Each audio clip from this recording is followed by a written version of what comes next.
I want to ask you a question, and that is, what is in your life's blueprint?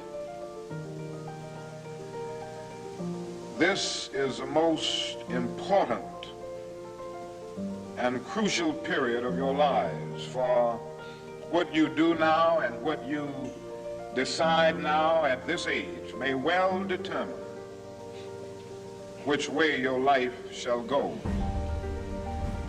And whenever a building is constructed, you usually have an architect who draws a blueprint.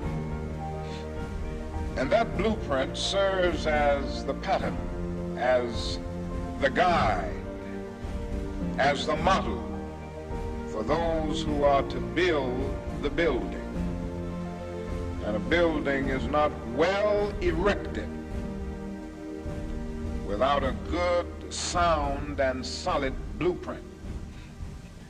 Now, each of you is in the process of building the structure of your lives. And the question is whether you have a proper, a solid, and a sound blueprint. And I want to suggest some of the things that should be in your life's blueprint. Number one in your life's blueprint should be a deep belief in your own dignity, your own worth, and your own somebodyness. Don't allow anybody to make you feel that you are nobody. Always feel that you count. Always feel that you have worth. And always feel that your life has ultimate significance. Now that means that you should not be ashamed of your color. You know, it's very unfortunate that in so many instances our society has placed a stigma on the Negro's color. You know, there are some Negroes who are ashamed of themselves. Don't be ashamed of your color. Don't be ashamed of your biological features. Somehow you must be able to say in your own lives and really believe it, I am black but beautiful. And believe it in your heart.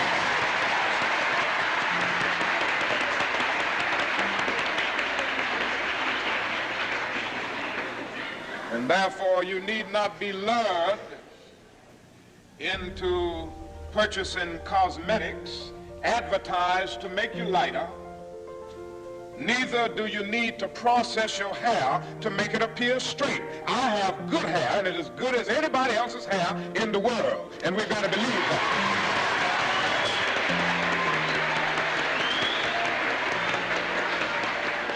Now, in your life's blueprint, be sure that you have that a principle of somebodyness. Secondly, in your life's blueprint, you must have, as a basic principle, the determination to achieve excellence in your various fields of endeavor. You're going to be deciding as the days and the years unfold what you will do in life, what your life's work will be. Once you discover what it will be, set out to do it, and to do it well. And I say to you, my young friends, that doors are opening to each of you. Doors of opportunity are opening to each of you that were not open to your mothers and to your fathers. And the great challenge facing you is to be ready to enter these doors as they open. Ralph Waldo Emerson, the great essayist, said in a lecture back in 1871 that if a man can write a better book or preach a better sermon or make a better mousetrap than his neighbor, even if he builds his house in the woods, the world will make a beaten path to his door. That hasn't always been true, but it will become increasingly true. So I would urge you to study hard, to burn the midnight oil. I would say to you, don't drop out of school, and I understand all of the sociological reasons why we often drop out of school. But I urge you, in spite of your economic plight, in spite of the situation that you are forced to live so often with intolerable conditions, stay in school. And when you discover what you're going to be in life, set out to do it as if God Almighty called you at this particular moment in history to do it. And just don't set out to do a good Negro job, but do a good job that anybody could do. Don't set out to be just a good Negro doctor, a good Negro lawyer, a good Negro school teacher, a good Negro preacher, a good Negro barber, a beautician, a good Negro skilled laborer. For if you set out to do that, you have already flunked your matriculation exam for entrance into the University of Integration. Set out to do a good job and do that job so well that the living, the dead, or the unborn couldn't do it any better.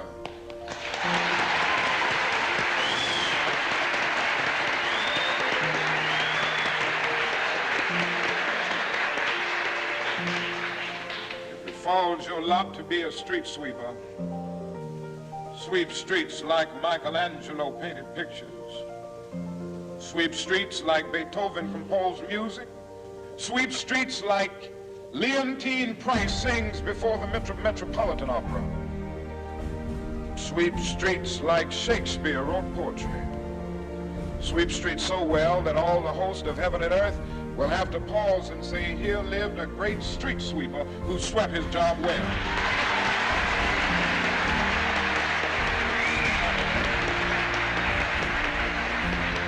If you can't be a pine on the top of the hill, be a scrub in the valley. But be the best little scrub on the side of the rill. Be a bush if you can't be a tree. If you can't be a highway, just be a trail. If you can't be the sun, be a star. For it isn't by size that you win or you fail. Be the best of whatever you are.